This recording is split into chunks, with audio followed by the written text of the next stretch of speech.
না না চাওক মই প্ৰতিদিনে 10-12খন সভা কৰিছোঁ। মই এতিয়ালৈকে আটাইতকৈ বেছি একদিনত 18খন পৰ্যন্ত কৰিছোঁ। গতিকে আজি মোটামুটি 6-7খন হ'ব। এনে প্ৰতিদিনে তাৰমানে এনেধৰণে সভা অনুষ্ঠিত কৰিছোঁ। এতিয়া ইয়াৰ পিছত এখন কৰিম। ইয়াৰ পিছত এখন কৰাৰ পিছত মই আকৌ বঙাইগাঁৱলৈকে যাই 4খন সভা আছে মোৰ তাত কৰিম। আপনাৰ জয়ী আপনি ইতিমধ্যে কৈছে ভোটৰ 60ৰ ওপৰত ভোট পাব, তাৰ পিছত ইমান সভাৰ প্ৰয়োজন কিয় হৈছে? না না আমি তাৰমানে এটা নিৰ্বাচনত প্ৰতিনিধিত্ব কৰিছোঁ, নিৰ্বাচনত অৱতীৰ্ণ হৈছোঁ। গতিকে আমাৰ আচলতে আমাৰ এটা দায়িত্ব যে আমাৰ ভোটাৰ ৰাইজক আমি দেখা কৰা, ভোটাৰ ৰাইজৰ কাষ চাপা, ভোটাৰ ৰাইজক আমাৰ মনৰ কথাখিনি কোৱা, আৰু সেইটো লক্ষ্য আগত ৰাখি আমাৰ দায়িত্বখিনি পালন কৰিবৰ কাৰণেহে আমি এনেধৰণে সভা সমিতিবিলাক অনুষ্ঠিত কৰিছোঁ। কংগ্ৰেছৰ দিব্যায়নে কৈছে আণ্ডাৰ কাৰেণ্ট চলি আছে, আপোনালোকৰ অভাৰ কাৰেণ্ট।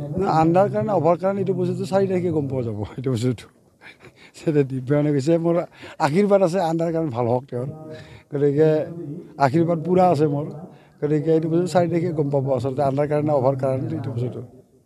কংগ্ৰেছ আৰু CPM এতিয়াও তেওঁলোকৰ সেই 14টা দলৰ এতিয়াও মিত্ৰতা চলি আছে, কিন্তু ইয়াত তেওঁলোকৰ 2টা দলে প্ৰতিযোগিতা।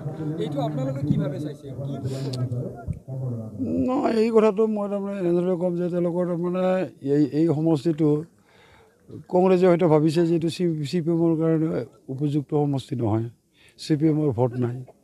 গতিকে CPMৰ ভোট নাই বুলি কংগ্ৰেছলৈ বিবেচনা কৰিছে, আৰু বিবেচনা কৰি তেওঁলোকে CPM দলক তেওঁলোকে ছিটটো দিব বিচৰা নাছিল। সেইটোৱে হৈছে সেইটো। তেওঁলোকে কংগ্ৰেছে অনুভৱ কৰিছে যে আমাৰ বেছি ভোট আছে। এটা আচলতে কংগ্ৰেছে যিটো ভাবিছে সেইটো সত্য, কাৰণ CPMতকৈ ইয়াত তাৰমানে কংগ্ৰেছৰ ভোট বেংক আছে। এই কথাটো মই বিৰোধী হ'লেও মই স্বীকাৰ কৰিছোঁ। ইয়াতে CPMৰ ভোট তাৰমানে কাঁচি হাতুৰি তাৰ ভোট এতিয়া অসমতেই নাই। এইটো আক্ৰমণটো দুৰ্বল মানুহ যে দুৰ্বল মানুহ হৈছে পাইছে, তেওঁলোকে দুৰ্বল। গতিকে হৈছে কিবা কিবি কৈ যদি তাৰমানে আমি কিবা হেৰি কৰিব সেইটো নহয়। আমি তাৰমানে হাতীটো আমি হাতী গৈ থাকিম ৰাস্তাত, তাৰমানে গম্ভীৰ গুৰু গম্ভীৰ গতিৰে আমি হাতী আগবাঢ়ি গৈ আছোঁ। কথা কৈছে আপোনাক লৈ ভয় নাছিলে AGPৰ পৰা, আপোনাৰ পিছফালে পাম দিয়াকৈ বিজেপি আছে কাৰণেহে ভয় লাগিছে। কাৰ মনোৰঞ্জন কি ভয় লাগিছে? আৰে মনোৰঞ্জন তালুকদাৰ, মই আপোনাৰ কথা কৈছোঁ। মনোৰঞ্জন তালুকদাৰে তেওঁ কাঁচি হাতীৰ তাৰা এৰি দিয়ক, মই হাতীটো এৰি দিওঁ। আৰু ইয়াতে এই বৰপেটা লোকসভা সমষ্টিত গণভোট হওক, মনোৰঞ্জন তালুকদাৰে কেইটা ভোট পায় আৰু মই কিমান ভোট পাওঁ সেইটো ওলাই যাব। কংগ্ৰেছে এটা কথা কৈ আছিল যে মনোৰঞ্জন তালুকদাৰক কংগ্ৰেছে শক্তি দি পেলাই বিধায়ক কৰিছিলে।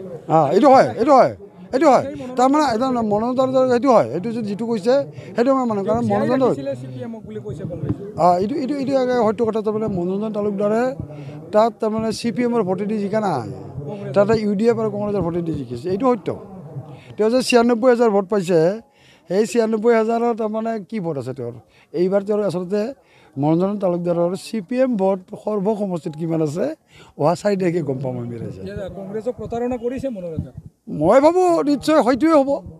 সংখ্যালঘুৰ ভোট লৈ আচলতে কৈছিলে আব্দুল খালেক জয় হোৱা বুলি, কিন্তু সংখ্যালঘু অঞ্চলতে অহা নাই বুলি কৈছে অলপ আগতে। আহিব লাগে তেওঁ অপজিটো। আপুনি আহিব? মই আহিম, মই ডেফিনেটলি আহিম। মই জ্ঞান পাব। সভাত দেখা গৈছে সংখ্যালঘু ৰাইজ আপোনাৰ সভাত আহি আছে, বিভিন্ন আহি আছে। আজি যি স্থানত তাতো না মই বঙাইগাঁও সমষ্টিত মই আজি পুৱা 8টা বজাত মিটিং এখন কৰিছোঁ। 100% মহিলা, 100% মাইনৰিটি। আজিও ধৰ্মীয় সংখ্যালঘু মুকলিকৈ আহিব, ক'ৰবাত সংকোচ আছে নেকি আপোনাক ভাল পালেও? নাই মই ভাবোঁ আজি নাই।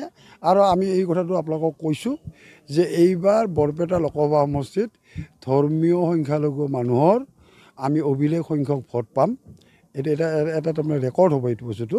আৰু আজি ধৰ্মীয় সংখ্যালঘু লোকসকল বৰপেটা সমষ্টিত তেওঁলোকে উপলব্ধি কৰিছে যে এইখন চৰকাৰে প্ৰতাৰণা কৰা নাই, এইখন চৰকাৰে তেওঁলোকক বঞ্চিত কৰা নাই, বৰঞ্চ এইখন চৰকাৰৰ দিনত তেওঁলোক বেছিকৈ উপকৃত হৈছে পূৰ্বৰ চৰকাৰৰ তুলনাত। সেইকাৰণে তেওঁলোকে আমাৰ তাৰমানে চৰকাৰখনৰ পক্ষত বা আমাৰ পক্ষত তেওঁলোকে থিয় হৈছে। দুলুৱা মাতক চিনি পায় নেকি? মই নাপাওঁ।